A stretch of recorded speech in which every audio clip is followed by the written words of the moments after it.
નમો વરિયંતાણમ, નમો સિદ્ધાણમ, નમો આયર્યાણમ, નમો વજ્જાયાણમ, નમો લોહે સૌવસાવણમ, એસો પંચ નમકારો સૌવપાવપનાશનો મંગલાનમ ચ સંવેશીમ પરમમ વૈ મંગલમ. મંગલમ ભગવાન વીરો મંગલમ ગૌતમ પ્રભુ, મંગલમ સ્થૂલભદ્રાદ્યા જૈન ધર્મો સુમંગલમ.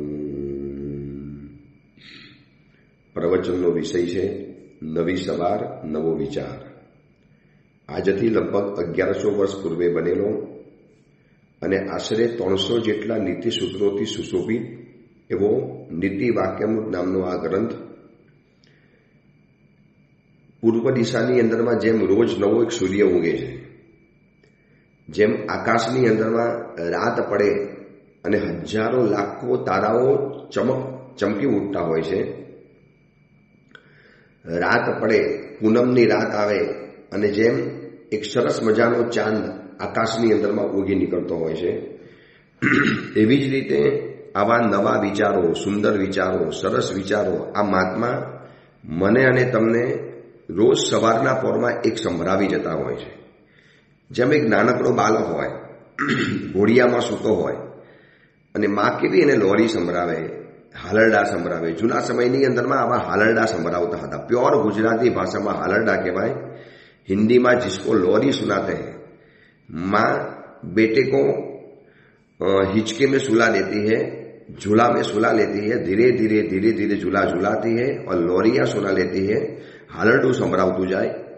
જેમ આપણે બોલીએ છીએ ને, માતા ત્રિશલા ઝુલાવે પુત્ર પારણે રે રોલ. કેવી માતાએ સરસ મજાની વાતો કરેલી હતી. બસ એવું જ લાગે કે જાણે આ મહાત્મા આપણને રોજ એક એક વિચારોનું હાલરડું સંભળાવે છે.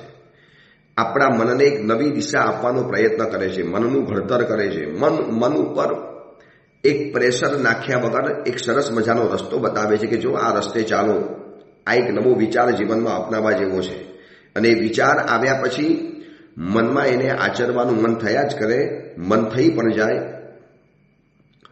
રોજ અલગ અલગ અલગ એંગલથી નવા નવા વિચારો આપતા જાય છે. અને છેલ્લા 4 સૂત્રોમાંથી આપણે જોતા આવ્યા છીએ કે ધર્મ સંબંધી વાતો આ મહાત્મા આપણને સંભળાવે છે. એમાં 18મા નંબરનું સૂત્ર આપણે જોયું કે જ્યારે પણ ધર્મ કરવા જશો એટલે કોકના વિરોધનો સામનો તમારે કરવો પડશે. બસ આ એક સ્પષ્ટ વાત મહાત્માએ આપણને સમજાવી દીધી. કારણ કે ધર્મ લોકોને ગમતો નથી, કરવો નથી, કરવાની ભાવના છે તો પણ મનમાં બેસતું નથી. એ જે પણ હશે તે હશે, પણ કોઈક એવું છે કે બસ તમે ધર્મના રસ્તે આગળ વધશો એટલે કોઈક વિરોધ કરવા માટે આવશે. તમે નહીં કહો તો પણ વિરોધ કરવા આવશે, તમારા વગર કહે વિરોધ કરવા માટે આવશે, તમે એને કીધું પણ નહીં હોય. હવે આ 19મા નંબરના સૂત્રની અંદરમાં મહાત્મા મને અને તમને એક નાનકડો ઠપકો આપે છે, બહુ પ્રેમથી વાલ ભર્યો ઠપકો. જેમ પિતા પોતાના બેટાને ઉપલંભ આપે, એક મા પોતાની દીકરીને ભૂલ કરે તો દાટે, પણ પ્રેમથી, બહુ સમજાવટ દ્વારા. એટલું સરસ મજાનું વાક્ય બતાવેલું છે. આપણને એક સવાલ પૂછ્યો છે, દાટીને આપણને એક ગંભીર સવાલ પૂછે છે કે ભાઈ ક્યાં સુધી આવું કરશો, ક્યાં સુધી આમ કરવાનું. બસ આવું આપણને પૂછે છે. કહ સુધી. તમારા જેવા બુદ્ધિમાન માણસો કેમ આવું કરતા હોય છે એ મને ખબર નથી પડતી. જેમ દીકરો ભૂલ કરીને આવે તો સમજદાર પિતા શું કે, બેટા તું કેટલો બધો સમજદાર છે, કેટલો બધો ડાયો છે, કેટલો બધો વિવેકી છે, તું કેટલો ઉત્તમ છે, ખાનદાન છે, છતાં બેટા આવું કેમ કરે છે. આ એક પ્રેમ ભરી દાટ જેમ દીકરાને પિતાજી આપતા હોય છે, એવી રીતે આ મહાત્મા બહુ પ્રેમથી આપણને એક સવાલ પૂછે છે. કહ સુધી. સુધીનો મતલબ છે બુદ્ધિમાન, ચકોર, હોશિયાર. ભાઈ તમારા જેવા બુદ્ધિમાન માણસો કહ સુધી ભેષજમ ઇવ આત્મહિતમ ધર્મમ પરોપરોધાત અનુતિષ્ઠતિ. બહુ થોડુંક લાંબુ વાક્ય છે. એનો મતલબ એ થયો, કયો બુદ્ધિમાન પુરુષ ઔષધિની જેમ, દવાની જેમ કલ્યાણને કરવા માટે સમર્થે એવા ધર્મને બીજાના આગ્રહથી સેવન કરવાનું શરૂ કરશે. કેટલી મજાની વાત બતાવી. ભાઈ, ધર્મ ઔષધિ સમાન છે, દવા સમાન છે, ભવરોગ અને મટાડનારો છે. અનાદિથી આ સંસારનો રોગ મને તમને લાગુ પડ્યો છે, અનાદિથી આ વિષય કસાયોનો રોગ લાગુ પડ્યો છે, એની બીમારી આપણે લાગુ પડી છે. શારીરિક બીમારી તો મટી જશે, પણ આ ભવરોગ, ભવ ભ્રમણની જે બીમારી ઊભી થઈ ગઈ છે, વિષય કસાય, મોહ, માયા, મમતા, કેટલા બધા રોગો આપણને ઘેરી વળેલા છે. તો દોસ્ત, આ ધર્મ ઔષધિ સમાન છે. તારું આત્મહિત કરશે, તારું આત્મકલ્યાણ કરશે. કહ સુધી એટલે બુદ્ધિમાન. કયો બુદ્ધિમાન પુરુષ ઔષધની જેમ આત્મહિતને કરનારા એવા ધર્મને બીજાના આગ્રહથી અનુસરશે? ભાઈ, તમને સ્વયંભૂ ઈચ્છા કેમ નથી થતી મારે ધર્મ કરવો છે? તમને અંદરથી સ્વયં પ્રેરણા કેમ નથી આવતી બસ મારે ધર્મ કરવો છે? કેમ સ્વયં ઈચ્છા નથી ઉતરતી? બીજા તમને આવીને કે પૂજા કરવા જાઓ, સામાયિક કરવા જાઓ, પ્રવચનોમાં જાઓ, પદુષણ પર્વ આવ્યા, આ વખતે તમારે બધા પતિક્રમણ કરવાના, પછી થોડી આપણે આનાકાની કરીએ, હાના કરીએ. ઓલો કે નહીં ભાઈ, આ વખતે તો કરવું પડશે, શિબિરમાં આવવું જ પડશે. રવિવારનો દિવસ હોય, તમે કોઈ યાર એક જ દિવસ તો આરામ કરવા માટે મળે છે, સુવા દે ને યાર શાંતિથી. નહીં, જો આ વખતે હું તને કહું છું ને, આ શિબિરમાં તારે ખાસ આવવું પડશે, બહુ સારો ટોપિક છે, ગુરુદેવે પહેલેથી કહી દીધેલું છે, જો આટલું તારે મારું માનવું પડશે, આટલું તારે મારું માન રાખવું પડશે. પછી ઓલો મનવાર કરે, પછી તો દોસ્ત નારાજ ન થઈ જાય, માટે તમે આવો.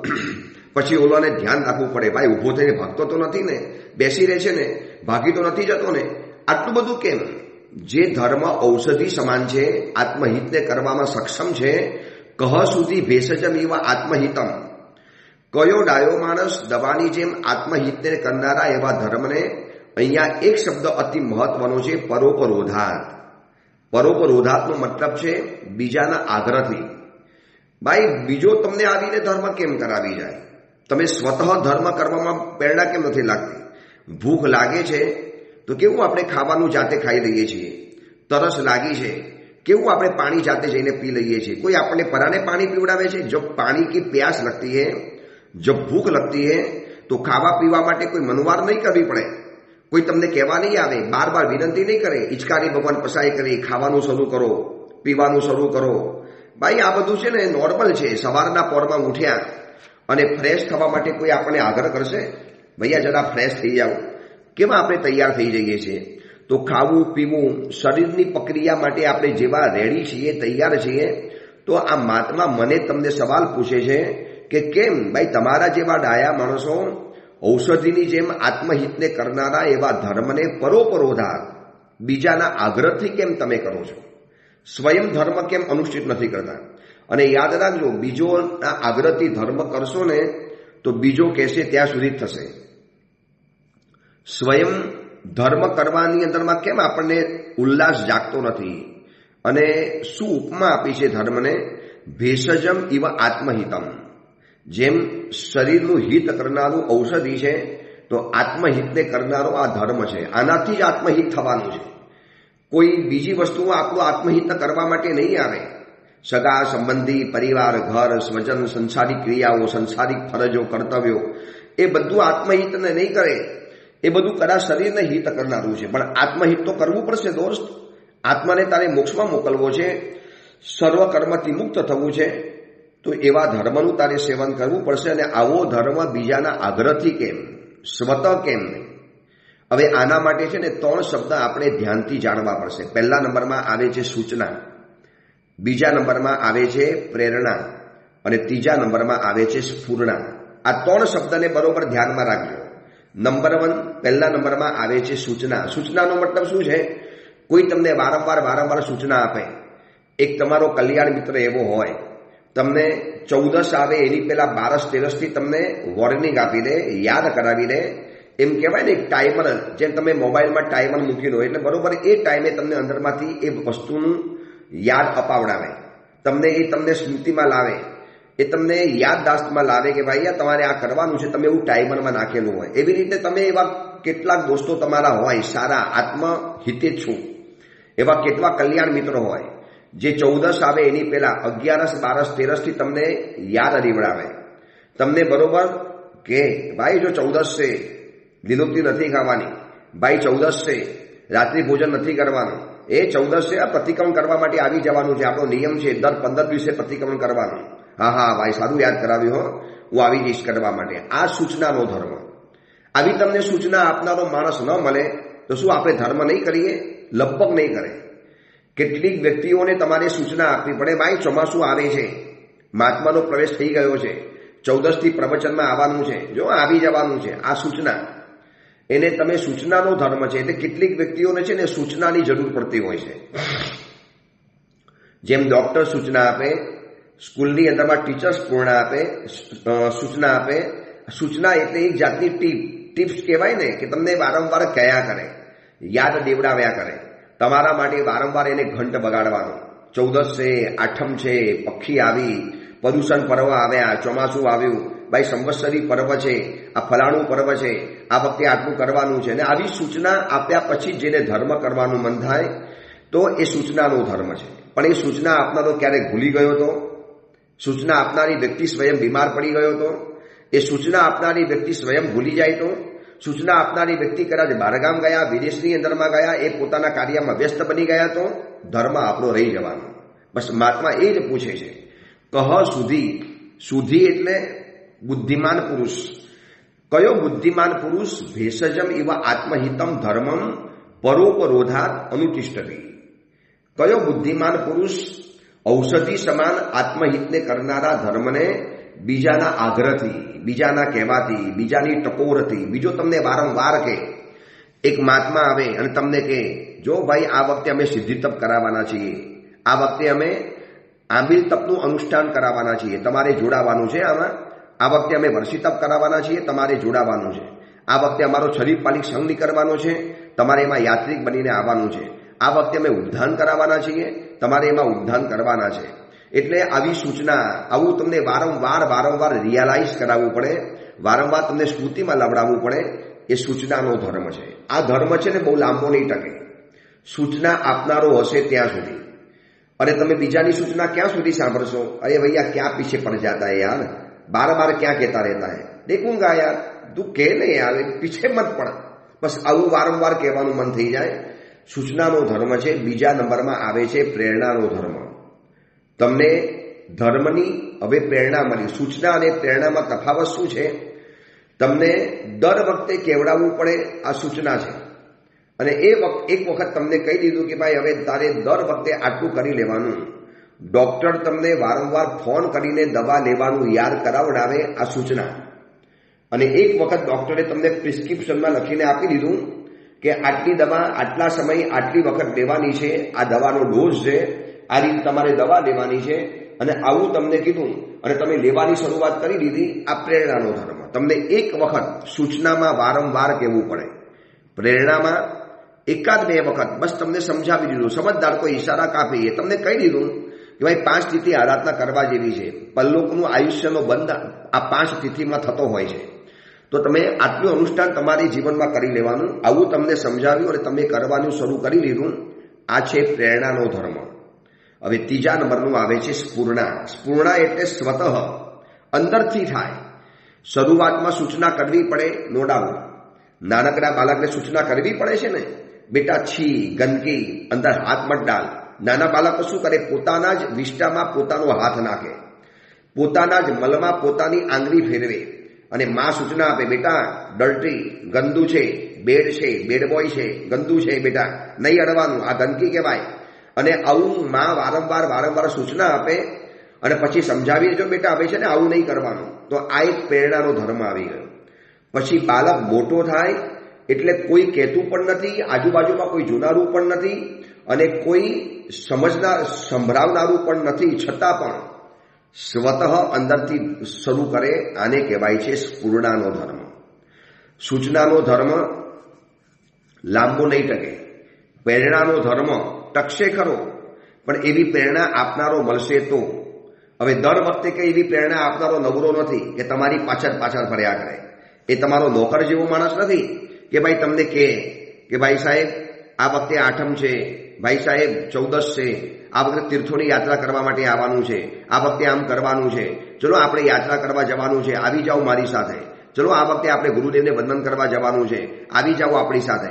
ભાઈ દર વખતે તમારી છે ને કહેવા માટે ન આવે. જાતે ધર્મ કરવાનું એકવાર સમજાવ્યું તમારે કરી લેવાનું, પણ અંદરથી જે ભાવ ઊભો થાય, અંદરથી એવું મન થાય કે બસ આ વખતે પર્યુષણમાં અઠ્ઠાઈ કરવી જ છે, આ વખતે 4 મહિનાના પ્રવચનો સાંભળવા છે, આ વખતે ભલે રોજ નથી જવાતું, મારો બિઝનેસ એવો સેટઅપ થયેલો છે, પણ આ વખતે એવરી સન્ડે શિબિરમાં તો અવશ્ય જવું છે. આ વખતે ગુરુદેવ સાથે 5 દિવસ તો વિહારમાં રહેવા માટે જવું જ છે. સેવાનો પણ લાભ મળે, એક વિહારનો અનુભવ પણ થાય, અને ગુરુની સાથે વિહારની અંદરમાં રહો એટલે એટલો બધો સમયનો અવકાશ હોય કે જે પણ મનની સમસ્યા, સમાધાન જાણવું છે, જિજ્ઞાસાઓ છે, કુતૂહલ છે, આ બધા જ પ્રશ્નો ગુરુદેવની પાસે પૂછી અને બધો એક ખુલાસો કરી અને એક નવી ચેતના ઉર્જા પ્રાપ્ત કરવી છે. આવું બધું અંદરમાં સ્વતઃ મન થાય, જેને હોશનો ધર્મ કહેવાય. હોશ તરબરાટ હોય, થનગનાટ હોય, પહેલેથી મનની અંદરમાં કલ્પના અને રોમાંચ અનુભવાતો હોય કે મારે આમ કરવું છે, મારે આમ કરવું છે. એક તમને નાનકડો શ્લોક બતાવું. શ્રી કૃષ્ણ વાસુદેવ, જેને દુનિયા ભગવાન કહે છે, ભગવાન માને છે, આપણામાં આવતી 24મીમાં અમમ નામના તીર્થંકર થવાના છે.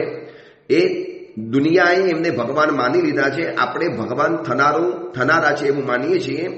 એ શ્રી કૃષ્ણ વાસુદેવના નગરમાં જ્યારે નેમનાર ભગવાન દ્વારિકામાં પધારવાના હતા ચાતુર્માસ કરવા માટે, અને આ સમાચાર સેવકના મુખેથી શ્રી કૃષ્ણ રાજાને મળ્યા. હવે તમને ખબર છે, શ્રી કૃષ્ણ વાસુદેવે જે મનમાં ભાવના કરી છે, ભાવનાનો ધર્મ છે, સમજી રાખજો. પ્રેરણાનો ધર્મ, સૂચનાનો ધર્મ, આ બધા લાંબા નહીં ચાલે. ભાવનાનો ધર્મ એટલે કે પૂર્ણાનો ધર્મ સ્વયં ચાલ્યા કરશે. જ્યારે એમને સમાચાર મળ્યા કે દ્વારિકા નગરીની અંદરમાં નેમનાર ભગવાન પધારવાના છે, અને એમને મનની અંદરમાં એક ભાવના ભાવી છે, આ વખતે નેમનારની ભગવાનની પાસે જઈ અસૂયાયી સુનિશ્ચામો, જે જ્યારે ક્યારે પણ નથી સાંભળ્યું એવી વાતો પ્રભુના શ્રી મુખેથી સાંભળીશ. અસૂયાયી સુનિશ્ચામો સુયાયી નિસંકિયામી કહામો. ભાઈ મેં જિંદગીમાં કશું જ નથી સાંભળ્યું ને એવી અપૂર્વ વાતો આ વખતે ભગવાનના દેશનામાં મારે સાંભળવી છે, અને જે પેલા સાંભળ્યું છે એને બરોબર મારે સ્થિર કરવું છે. અસૂયાયી સુનિશ્ચામો સુયાયી નિસંકિયામી કહામો અપૂવમ કિવ પિંપિયું. અને ત્રીજા નંબરમાં હું પરમાત્માને એવા અપૂર્વ સવાલો પૂછીશ. બસ મારા મનમાં બહુ બધા સવાલો છે. અપૂવમ કિવ પિંપિયું પુચ્છિષ્યામો જીનવરિંદમ. આ વખતે પરમાત્માને હું અપૂર્વ સવાલો પૂછીશ, એક અવનવી વાતો પ્રભુના શ્રી મુખેથી જાણીશ, અને જે જાણી છે, સાંભળી છે, એને બરોબર દ્રઢ કરીશ. આ શ્રી કૃષ્ણ વાસુદેવની મનની ભાવના પ્રાકૃત શ્લોક દ્વારા શ્રી કૃષ્ણ ચરિત્રમાં બતાવવામાં આવી છે. શું આપણને આવું મન થાય? આ વખતે ગુરુદેવ ચાતુર્માસ કરવા માટે આવવાના છે. સાંભળ્યું છે કે બહુ સુંદર પ્રવચનકાર મહાત્મા છે, સાંભળ્યું છે કે બહુ વિદ્વાન મહાત્મા છે, સાંભળ્યું છે કે બહુ ઉત્તમ મહાત્મા છે. આ વખતે તો મહાત્માની પાસે બધી જ જિજ્ઞાસાઓ વ્યક્ત કરીશ.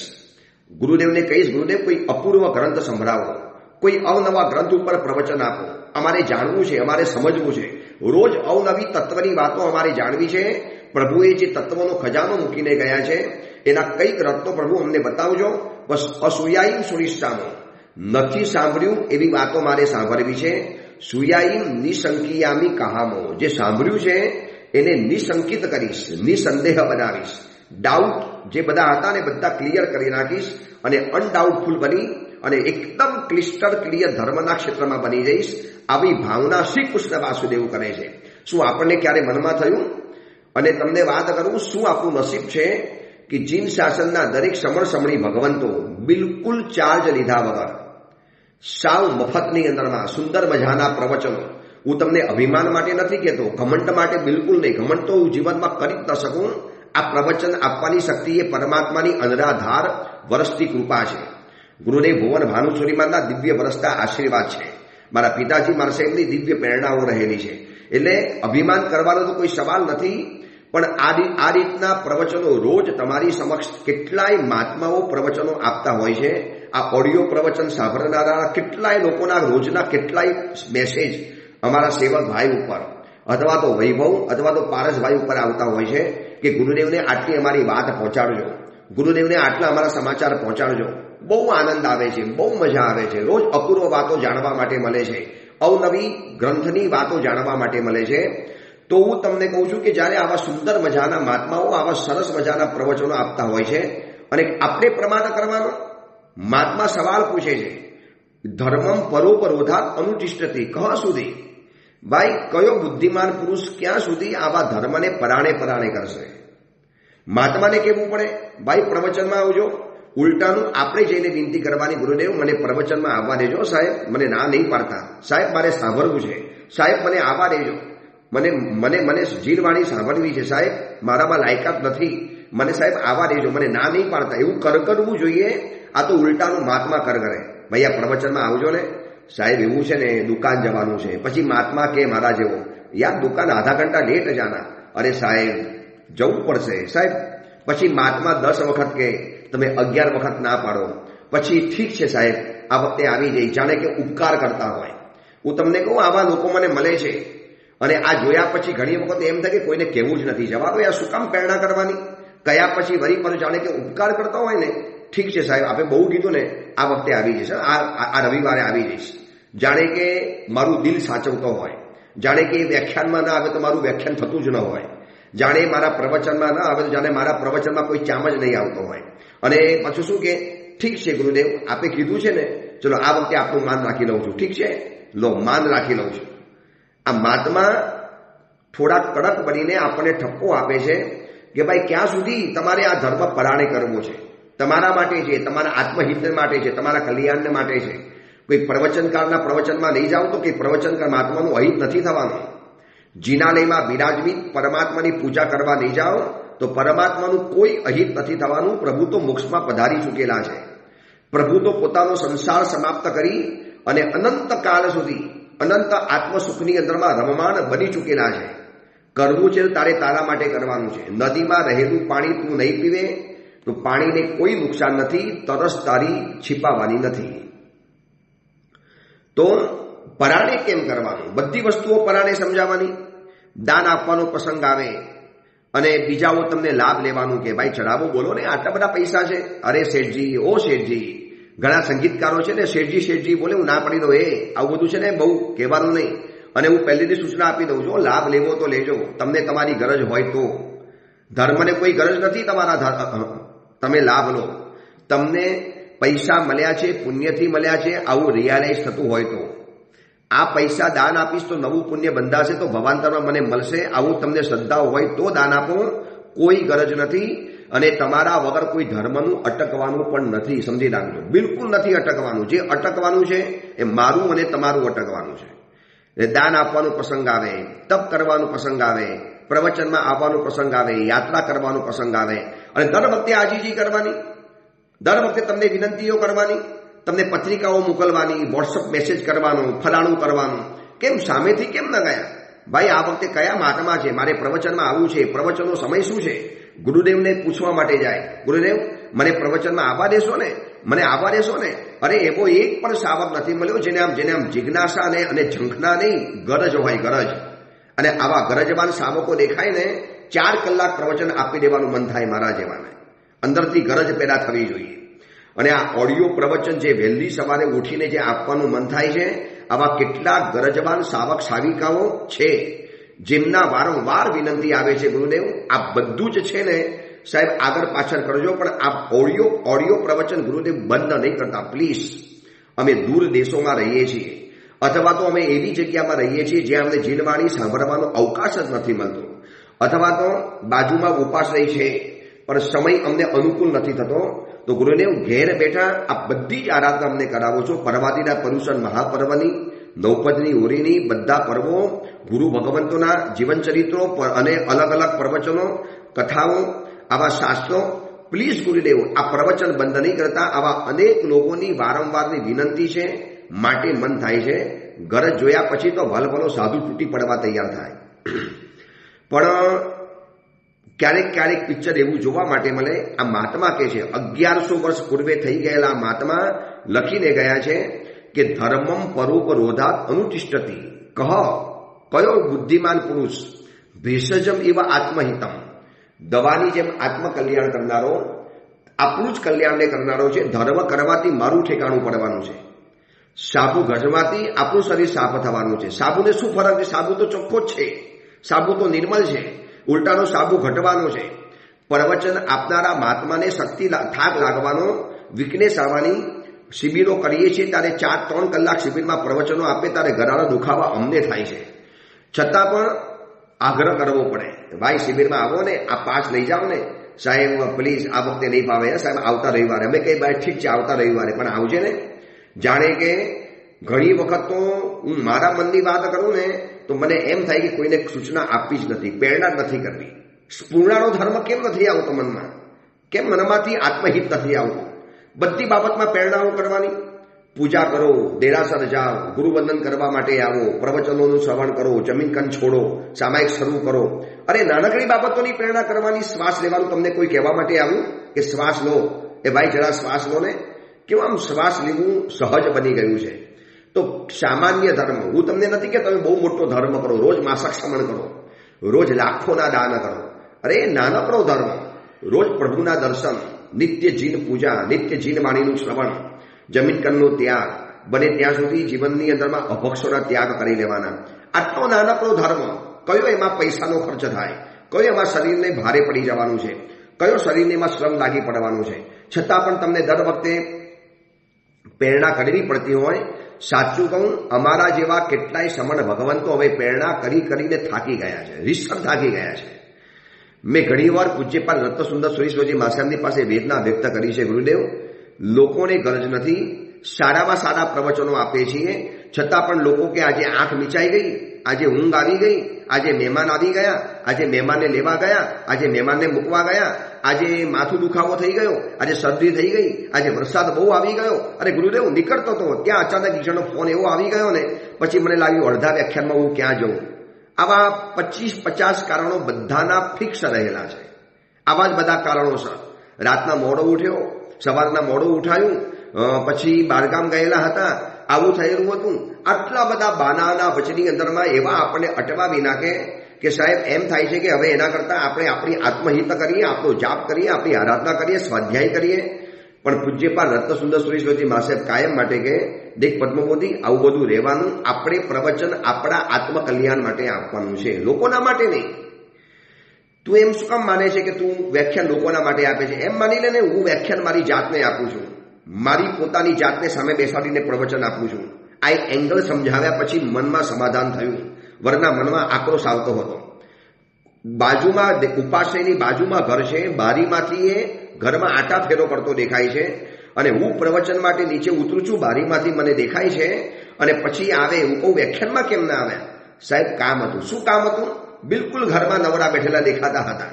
આરસ, પ્રમાદ, બસ એની કિંમત જ નહીં, કિંમત નથી સમજાતી. તમે કેટલીક વ્યક્તિને પૂછો ને, જે પ્રવચનોની કિંમત છે ને, સૌથી પહેલા આવીને બેસી જાય અને સાંભળ્યા પછી ઉપર આવીને રડતી આંખે કે ગુરુદેવ કેટલો ઉપકાર માનો, આપ અમારા માટે કેટલો શ્રમ ઉઠાવો છો, કેટલો પરિશ્રમ કરો છો. પૂજ્યપાલ રત્નસુંદર સુરેશ્વરજી મહારાજા જેવા આટલી બુઝર્ગ ઉંમરમાં 52 વર્ષથી 55 વર્ષોથી એક ધાર્યા પ્રવચનો આપતા જાય છે. ગુરુદેવ ભુવન ભાનુ સુરેશ્વરજી મહારાજાએ આ શિબિરોની શરૂઆત કરી અને કેવી કમાલ કરી દીધી. આવા બધા કેટલાય સમણી ભગવંતો જાત નીચોવીને, પરસેવો પાડીને જ્યારે પ્રવચનો આપે છે, પુસ્તકો લખે છે, સરસ મજાના પુસ્તકો લખે છે. અમે કહીએ વાંચો ને. સાહેબ ટાઈમ જ નથી ને. જાણે કે ઉપકાર કરતો હોય, પછી ઓલા બાળકની જેમ મનાવવાનો, જાણે કે મને ગરજ હોય એને પુસ્તક વંચાવવાની, જાણે કે મને ગરજ હોય એને પ્રવચન આપવાની. મને તો એમ થાય છે કે આ મહાત્માએ કેટલા બધા પ્રેક્ટિકલ સૂત્રો બતાવ્યા છે. એમ લાગે કે કમાલ કરી છે આ મહાત્માએ, કેવી દબડી કડી પકડી લીધી છે લોકોની ધર્મના ક્ષેત્રની અંદરમાં. આપણે આને વિચારણા આવતીકાલ તો કરીશું, પણ આજે પણ આટલું તમને કહેવું છે કે કયો બુદ્ધિમાન પુરુષ ઔષધિ સમાન પોતાનું કલ્યાણ કરનારા ધર્મને બીજાના આગ્રહથી, બીજાની સૂચનાથી, બીજાની પ્રેરણાથી કરશે. ધર્મ સ્વયંભૂ પ્રેરણાથી થવો જોઈએ, ધર્મ સ્વયંભૂ પ્રેરણાથી કરવો જોઈએ. સ્વયંભૂ અંદરથી ઉઠે, અંદરથી ઊભું થાય, માણસને અંદરથી મન થાય કે આજે મારે આ કરવું છે, આજે મારે આ કરવું છે. આવું મન કેવી રીતે થાય?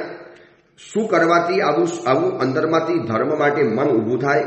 એ વાતને આપણે આવતીકાલે વિચારીશું. પરંતુ એક સૂત્રો માર્મિક આવતા જાય છે ધર્મ સંબંધી. આ લાસ્ટ સૂત્ર, 4 સૂત્રો હતા, 16, 17, 18 અને 19. દરેકની અંદરમાં અલગ અલગ એંગલથી ધર્મની બાબતો સમજાવી. તો આવતીકાલે આપણે એ પણ જોવું છે કે ધર્મ એટલે શું, અને એક 3 સ્વરૂપ જોવા છે ધર્મી વ્યક્તિઓના. અને ધર્મને સ્વતઃ કરવાનું મન થાય, એકદમ દિલ લગાવીને મન થાય, આમ ભાગીને ધર્મ કરવાનું મન થાય, એવું આપણે કંઈક ધર્મ સંબંધી જાણવું છે, જે આપણે આવતીકાલે જોઈશું. પણ તમારા મિત્રો હોય, સ્નેહીઓ હોય, સ્વજનો હોય, દોસ્તારો હોય, તમારી પાસે વોટ્સઅપના ગ્રુપ હોય, તો આ પ્રવચનો એ લોકોને વાયરલ કરો. એક પ્રવચનો માર્મિક છે, દિલને અડી જાય એવા છે.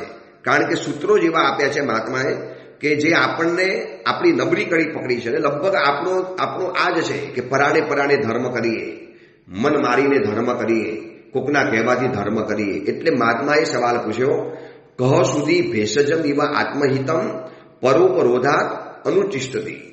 કયો માણસ આવો કલ્યાણકારી, આત્મહિતકારી, ભવના દુઃખને હરનારો એવો ધર્મ પરોપરોધાત કેમ કરે છે, બીજાના આગ્રહથી કેમ કરે છે?